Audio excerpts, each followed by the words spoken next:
Okay, so Bismillahirrahmanirrahim. Good morning, everyone. So, my name is Hagyar Taha. So, our topic is the importance of adhering to the Sunnah. So, ang topic na ito is ang kahalagahan ng pagsunod sa Sunnah kaysa sa bulag na pagtularan or taklid. Ibig sabihin ng taklid is yung sinusunod mo is hindi tama or bawal. Okay, so for example, sa pag-birthday. So, pagdating ng birthday mo is nagsi-celebrate ka.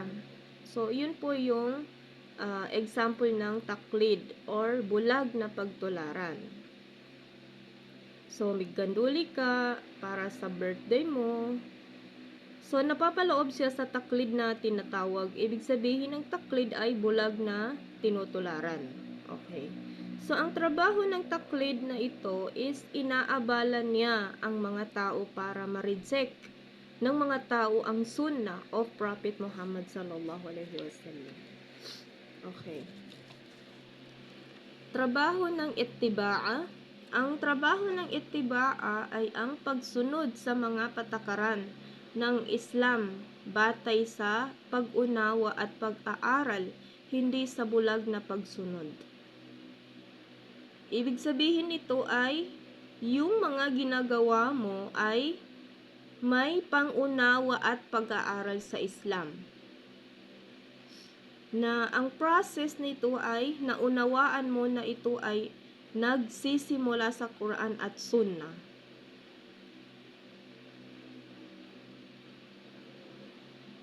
Okay, ulitin ko po.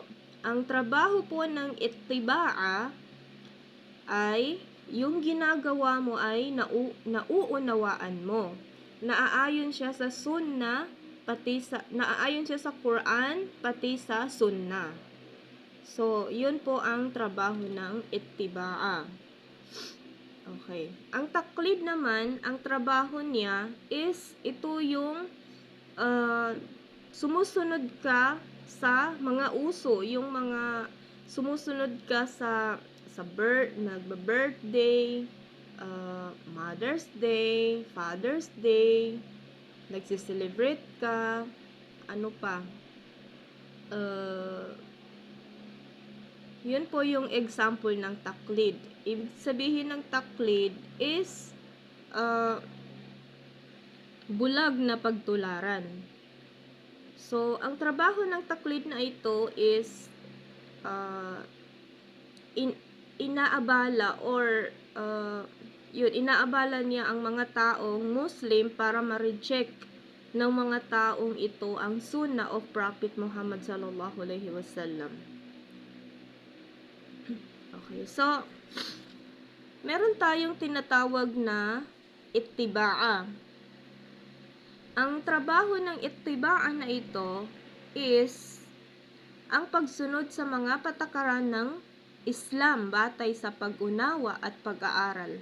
So, ibig sabihin, yung ginagawa mo batay sa Quran at sa Sunnah. Alam mo yung ginagawa mo na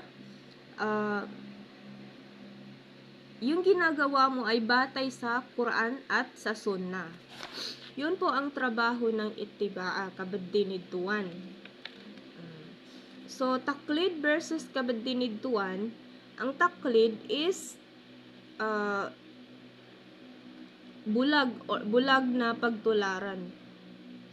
Kumbaga, kabaliktaran sa kabadinidtuan. Ittiba'a, kabadinidtuan. Okay.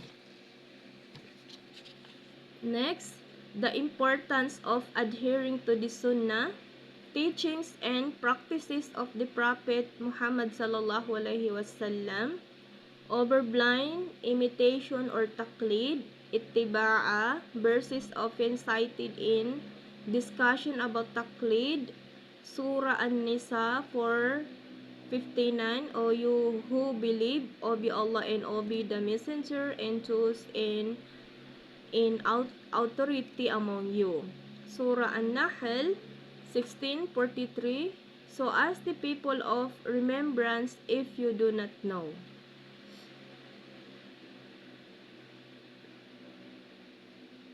Okay, so ang summary is ang taklid, bulag na pagsunod sa madhab ay salungat sa turo ng mga imam.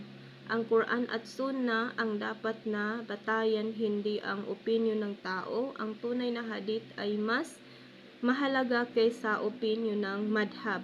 Ang itibaa, pagsunod na may pangunawa ang dapat na gawin upang mapanatili ang dalisay ng na Islam.